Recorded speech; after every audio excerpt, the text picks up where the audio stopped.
салом дӯстон, шумо ягон бор Эрлинг Холландро бо пироҳанҳои дастаи Барселона тасаввур мекардед? Агар накарда бошед, пас айни замон вақти он фаро расидааст ки ҳамлагари норвегиро бо футболкаи дастаи каталонӣ дар майнаи сари худ ҷой диҳед. Дастаи кишвари Испания ният кардааст ки Эрлингро соли 2025 ба сафи худ ҷалб намояд. Барои чӣ маҳз соли 2025? Барои он ки тибқи шартномае ки айни замон Холланд бо Манчестер Сити дорад, соли 2025 бояд банд дар бораи пули тавони ӯ ба кор дарояд. Нақдинаи ҳамлагари норвегӣ бошад 150 миллион евроро ташкил медиҳад.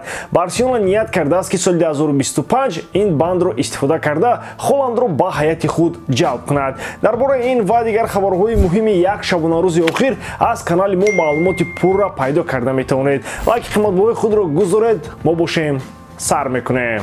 Дӯстон, акнун футболи бошгоҳӣ бармегардад ва шумо метавонед ҳамаи рақобатҳои дар пешбударо бо сарпарасти видеои мо ширкати 1x бозам ҷолибтар гардонед. Дар он ҷо регистратсияи осон, пур кардани маблағ аз тамоми гӯшаву канори дунё, вале аз ҳам муҳим, бонус то ҳаҷми $100 дар аввалин пардохт бо промокоди AMG 0777 ссилкаи бозӣ дар комментарияи ин видео. Мунтахаби олимпии Тоҷикистон ба марҳилаи финалии чемпионати Осиё рохат гирифт. Ин рӯйдоди фарахбахш мебошад, вале ин ҷо аммоҳо зиёданд. Дар сомонаҳои иҷтимоӣ фикру мулоҳизаи чандин мухлисон ва мутахассисонро омӯхта ба чунин хулоса омадем. Мунтахаби футболи олимпии Тоҷикистони U23 ба қисми ниҳоии ҷоми Осиё 2024 рохат гирифт. Аммо роҳи футболбозони тоҷик барои даст ёфтан ба ин муваффақият ҳамвору осон набуд. Дар қисмати аввали бозии якум бо Лаос тими ҷавонони тоҷик як бозии берабт беназме ба намоиш гузоштанд, мисле ки баъди дидори Австралия ва Лаос ки бо натиҷаи бузурги 7-1 ба анҷом расид, футболбозони тоҷик фикр карданд ки лаосиёро мисли палоси фарсуда дар як дам титу пора мекунанд. Назарашон дастаи ҳарифро нагирифт. Бозияшон аз бозии касбӣ дида бештар ба бозиҳои шабоҳат дошт ки ҷавонон барои саргармӣ анҷом медиҳанд. Масалан, мисли мо ки ҳафтаи 2 бор барои дилхушӣ тӯпбозӣ мекунем. Ҳар бозингари тоҷик талош мекард ки 3-4-5 рақибашро фиреб дода ба танҳоӣ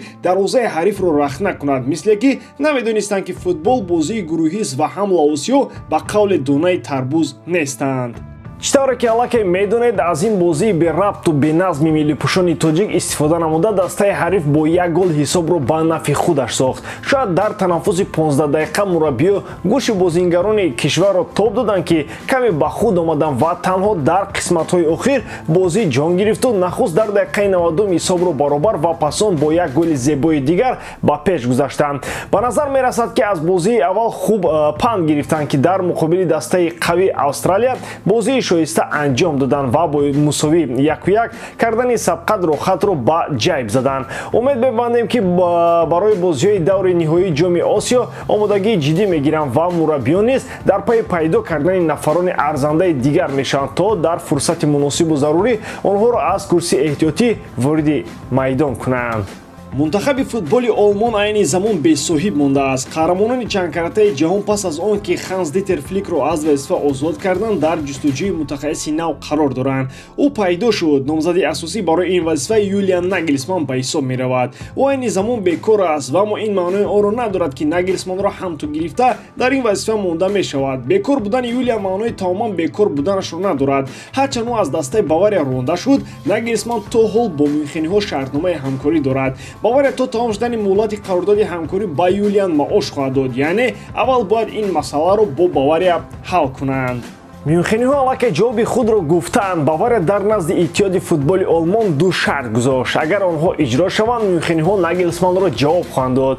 Шарти якум ин баргузор кардани бозиҳои рафиқона ки ҳанӯз дар замони Флик он гапзанон шуда буд. Шарти дуввум он аст ки меинбаъд иттиҳоди футболи олмон маоши Нагельсманро бояд пурра пардохт кунад. Дар ин сурат Бавария аз додани маош ба ду сармураббӣ халос мешавад.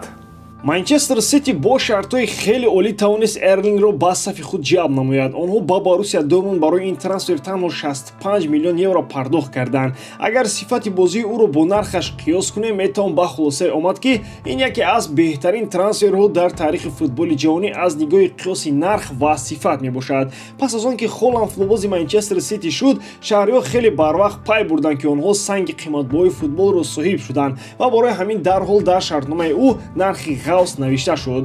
Хоҳиши овардани Эрлинг маълум аст. Барселона мехоҳад яке аз беҳтарин бозингарони наслро дар авҷи камолаташ дар сафи худ дошта бошад. Шояд он вақт дар Реал Мадрид Килиан Мбаппе бошад. Чунин рафтикор моро ба он замонҳое мебарад ки аз як тараф Роналдо ва аз ҷониби дигар Месси меистоданд. Ин барои пешрафти лига ҳам таъсири нек дорад.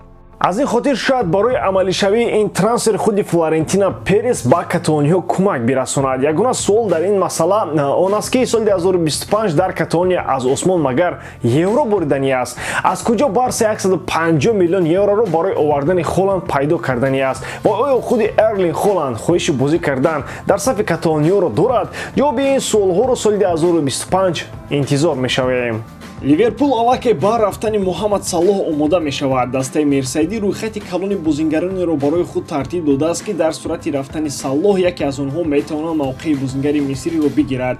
Дар қатори дигар номзадон исми Винисиус Жуниор во мехӯрад. Ӯ яке аз номзадони асосӣ мебошад. Дастаи Алитиёт аз Арабистони Саудӣ дар ин равзанаи трансферӣ чанд кӯшиши харидории бозингари мисриро карда буд. Онҳо ҳатто бо 235 миллион евро ба Энфилд омаданд, вале ҷавоби рад гирифтанд. Арабҳо таслим нахоҳанд шуд ва дар фасли нави трансферӣ боз пешниҳоди нав бо пули бештар хоҳанд кард. Бо назардошти сину соли Муҳаммад Салоҳ, дастаи Ливерпул метавонад барои фурӯхтани ӯ дар соли навбатӣ иҷозат бидиҳад. Мерсайдиҳо аз фурӯши Мо Салоҳ пули калон кор мекунанд ва онро метавонанд барои харидории бозингарони нав ва топ дар ҷои Салоҳ сарф кунанд. Винисиус аз канори чап бештар бозӣ мекунад. Аз ин рӯ варианти овардани ӯ ба Энфилд шубҳанок менамояд. Шояд Вини танҳо дар рӯйхати калони Мерсайдиҳо ҳамчун варианти захиравӣ қарор дошта бошаду Ливерпул бисёртар назар ба Букайо Сака ва ё Ҷаред Бовен кунад. Гузашта аз ин, Винисиус чандин борҳо гуфта буд ки ӯ мехоҳад дар Реал истода легендаи даста шавад. Худи Мадридам Виниро ба ягон ҷо фурӯхтанӣ нест.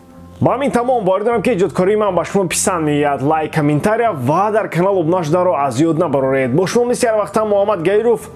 Хайбардорум дар паноҳи Аллоҳ.